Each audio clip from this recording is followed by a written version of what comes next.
بسم اللہ الرحمن الرحیم۔ باب العصبات۔ العصبات النسبیۃ ثلاثۃ: عصبۃ بنفسه وعصبۃ بغیرہ وعصبۃ مع غیرہ۔ اما العصبۃ بنفسه فكل ذکر لا تدخل في نسبة إلى الميت أنثى وهم أربعة أصناف: جزء الميت وأصله وجزء أبيه وجزء جده۔ بسم اللہ الرحمن الرحیم۔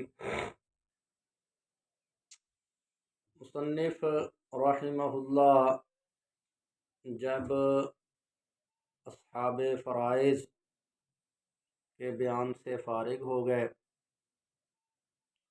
تو اب یہاں سے جو ہے وہ عصبات کے بیان میں شروع ہو رہے ہیں۔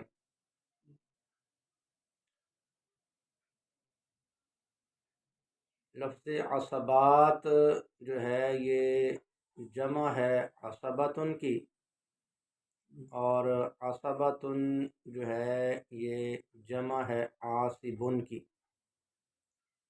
جیسا کہ طالبتن جمع ہے طالبن کی، طالبتن جمع ہے طالبن کی، اسی طرح عصبتن جمع ہے عاصبن کی۔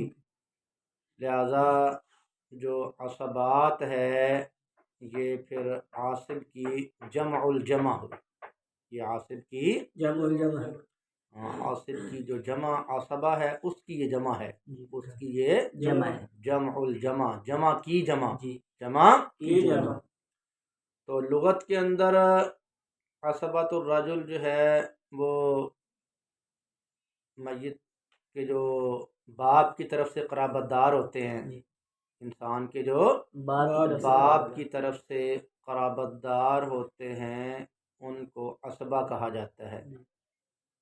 انسان کے باپ کی طرف سے جو قرابت دار ہوں ان کو عصبہ جو ہے وہ کہا جاتا ہے۔ اور اصطلاحی طور پر عصبہ کی جو تعریف ہے وہ ہم پیچھے پڑھ چکے ہیں، وہ تعریف پڑھ چکے ہیں کہ عصبہ جو ہے وہ ہر اس شخص کو کہتے ہیں کہ جو اصحاب فرائض سے بچا ہوا مال حاصل کرے، جو اصحاب فرائض سے بچا ہوا مال حاصل کرے اور اصحاب فرائض کے نہ ہونے کی صورت میں سارا مال حاصل کر لے، اور اگر جو اصحاب فرائض ہیں ان سے کوئی کچھ بھی مال نہ بچے تو پھر وہ محروم رہے،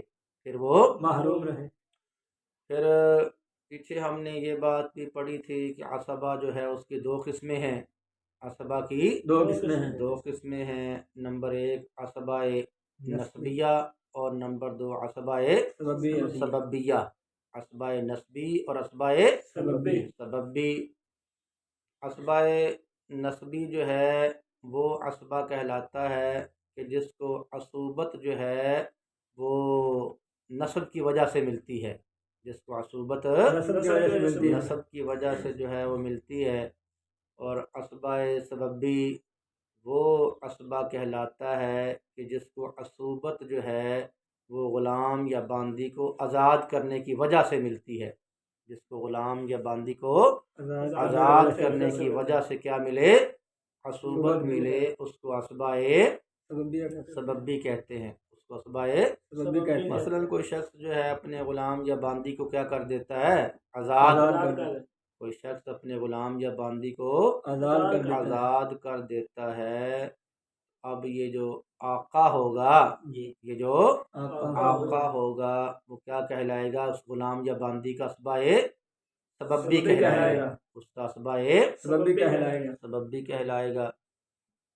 تو بہرحال جو عصبہ ہے اس کی کتنی قسمیں ہیں، دو قسمیں ہیں، عصبہ نسبی اور عصبہ سببی، عصبہ نسبی اور عصبہ سببی۔ عصبہ نسبی کی پھر تین قسمیں ہیں، عصبہ نسبی کی تین قسمیں ہیں، نمبر ایک عصبہ بنفسہ، نمبر دو عصبہ بغیرہ، اور نمبر تین عصبہ مع غیرہ۔ یہ عصبہ کی تین قسمیں ہیں، عصبہ نسبی کی یہ تین قسمیں ہیں۔ اس کی جو وجہ حصر ہے وہ اس طرح بیان کی گئی ہے کہ اسبا جو ہے وہ دو حال سے خالی نہیں، کہ اس کے اسبا ہونے میں غیر کو ملانے کی احتیاجی اور حاجت ہوگی یا نہیں ہوگی۔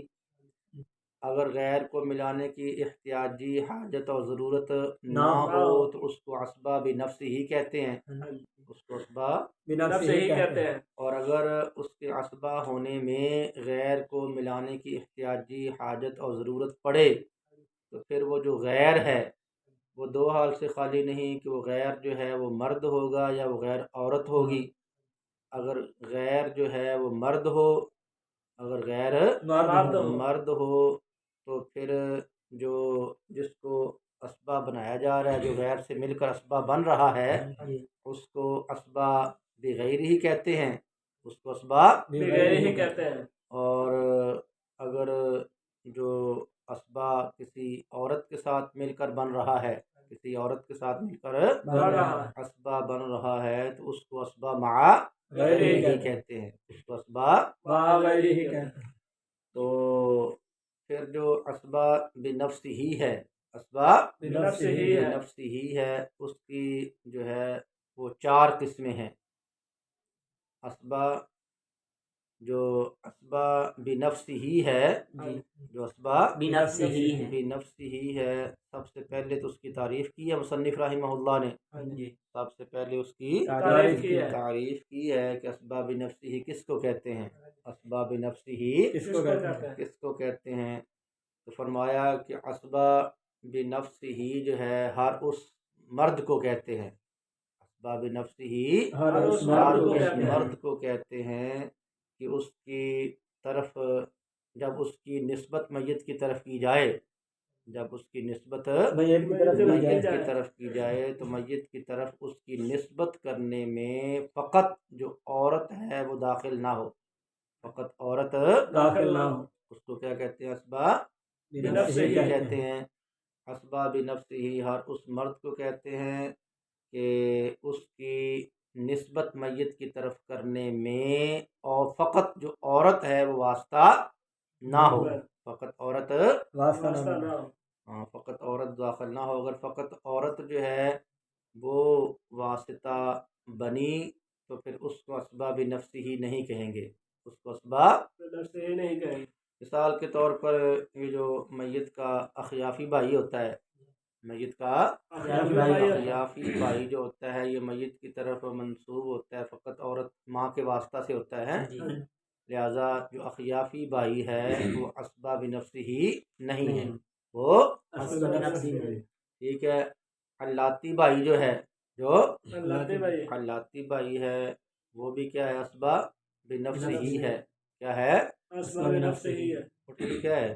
اور جو عینی بھائی ہوتا ہے، میت کا جو عینی بھائی ہوتا ہے وہ بھی اسبا بنفس ہی ہے، وہ بھی اسبا بنفس ہی ہے، کیونکہ جو عینی بھائی میت کی طرف منسوب ہوتا ہے تو وہ ماں اور باپ دونوں کے واسطہ سے ہے، تو کیا ہے، ماں اور باپ دونوں کے واسطہ سے ہے، فقط ماں کے واسطہ سے نہیں ہے، فقط ماں کے واسطہ سے نہیں، ٹھیک ہے۔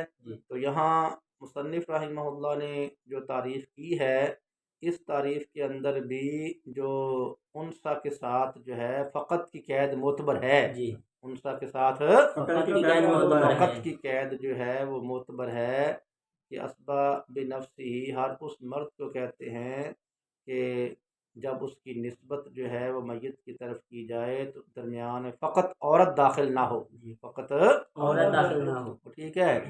اور جو میت کا عینی بھائی ہوتا ہے وہ میت کی طرف فقط ماں کے واسطہ سے منسوب نہیں ہوتا بلکہ ماں اور باپ دونوں کے واسطہ سے منسوب ہوتا ہے، ٹھیک ہے۔ لہذا وہ بھی اسبا بنفس ہی کی تعریف میں شامل رہے گا، تعریف میں شامل رہے گا۔ اگر یہاں پر فقط کی قید نہ لگائی جائے تو پھر عینی بھائی کو لے کر اعتراض ہو سکتا ہے، پھر عینی بھائی کو لے کر اعتراض ہو سکتا ہے کہ عینی بھائی جو ہے وہ اسبا بنفس ہی تو ہے، اسبا بنفس ہی تو ہے، لیکن اسبا بنفس ہی کی تعریف اس پر صادق نہیں آ رہی، اسباب نفس ہی کی تعریف اس پر صادق نہیں آ رہی، کیونکہ اسباب نفس ہی کی تعریف یہ کی گئی ہے کہ اسباب نفسہ ہر وہ مرد ہے کہ جب اس کی نسبت میت کی طرف کی جائے تو عورت جو ہے درمیان میں واسطہ نہ بنے، عورت داخل نہ ہو، اور اسبا اور جو عینی بھائی ہوتا ہے جو تو جب اس کی نسبت میت کی طرف کی جاتی ہے تو عورت واسطہ بنتی ہے، عورت واسطہ بنتی ہے، تو لہٰذا اس پر یہ پھر تعریف صادق نہ آئی، اس پر تعریف پھر یہ تعریف اپنے افراد کو جامع نہیں ہوگی، یہ تعریف اسباب نفس ہی کی تعریف اپنے افراد کو جامع نہیں ہوگی، جامع نہیں ہوگی۔ حالانکہ تعریف کے لیے جس طرح دخول غیر سے مانع ہونا ضروری ہوتا ہے، اسی طرح اس کے لیے جامع ہونا بھی ضروری ہوتا ہے، لیکن جب یہاں پر ہم انسا کے ساتھ فقط کی قید لگا دیں گے، فقط کی قید لگا دیں گے تو پھر یہ تعریف جو ہے وہ کس پر عینی بائی پر بھی کیا آ جائے گی؟ صادق آ جائے گی، عینی بائی پر بھی صادق آ جائے گی، اور تعریف اپنے افراد کو کیا رہے گی؟ جامع رہے گی، تعریف اپنے افراد کو جامع رہے گی۔ ٹھیک ہے جی۔ اس کے بعد مصنف رحمہ اللہ نے جو ہے وہ اسباب نفسہ کی اقسام کو بیان فرمایا، اسباب نفسی کی اقسام کو بیان فرمایا، بنفسہ کی اقسام کو بیان فرمایا ہے کہ اسباب بنفسہ جو ہے اس کی 4 قسمیں ہیں، چار قسمیں ہیں۔ نمبر 1 جو ہے وہ جزء المیت ہے، نمبر 2 اصل المیت ہے، نمبر 3 جزء اب المیت ہے، اور نمبر 4 جزء جد المیت ہے، نمبر 4 جزء جد المیت ہے۔ نمبر 1 جو جزء المیت ہے، میت کی جز، میت کی جز، اس کے اندر میت کا بیٹا پوتا پڑپوتا، بیٹا پوتا پڑپوتا نیچے تک ہے، کیا ہے؟ نیچے تک، اور ٹھیک ہے۔ اور جو دوسری قسم ہے اصل المیت، اصل المیت کی اصل، میت کی اصل جو ہے اس کے اندر جو ہے میت کا جو باپ ہے، دادا ہے، پردادا ہے، اوپر تک سب اس کے اندر کیا ہیں؟ داخل ہیں، سب اس کے اندر داخل ہے۔ اور جو تیسری قسم ہے جزء اب المیت، جزء میت کے باپ کا جز، میت کے باپ کا جز، اس کے اندر میت کے جو بھائی ہیں، میت کے عینی بھائی، اللاتی بھائی، ہاں جی، اخیافی بھائی تو آپ کو پتہ ہے وہ اس سے خارج ہے، وہ اسباب نفسی میں داخل ہی نہیں ہے۔ تو میت کے جو عینی اور اللاتی بھائی ہیں، میت کے جو عینی اور اللاتی بھائی ہیں وہ اس کے اندر داخل ہیں، اور بھائیوں کی جو مذکر اولاد ہے، بھائیوں کی جو مذکر اولاد، بھائیوں کی جو اولاد ہوتی ہے وہ کیا کہلاتی ہے؟ بھتیجے، وہ کیا کہلاتے ہیں؟ بھتیجے کہلاتے ہیں، جس کے اندر میت کے جو بھائی ہیں وہ داخل ہیں، اور بھائیوں کی جو مذکر اولاد یعنی میت کے جو بھتیجے ہیں وہ اس کے اندر کیا ہے؟ داخل ہیں۔ اور جو چوتھی قسم ہے جزء جد المیت، جزء میت کے دادا کا جز، میت کے دادا کا جز، اس کے اندر جو ہے وہ میت کے چچے کیا ہیں؟ میت کے جو چچے ہیں اور چچوں کی جو مذکر اولاد ہے وہ اس کے اندر کیا ہے؟ شامل ہے، ٹھیک ہے۔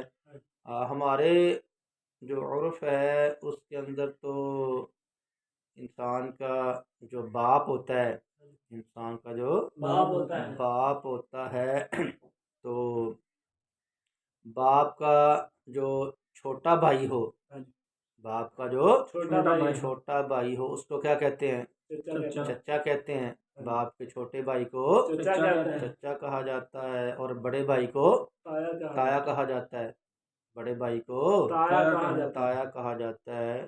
لیکن یہاں جو اہل فرائض ہیں، ہاں جی، ان کے ہاں جو ہے وہ ہر قسم کو کیا کہا جاتا ہے؟ چچا ہی کہا جاتا ہے، کیا کہا جاتا ہے؟ چچا ہی کہا جاتا ہے، ٹھیک ہے جی۔ تو یہ ہیں اسباب بنفسہ کی 4 قسمیں، اسباب کی 4 قسمیں، 4 قسمیں ہیں، جزء المیت ہے، اصل المیت ہے، جزء بالمیت ہے، اور جزء جد المیت۔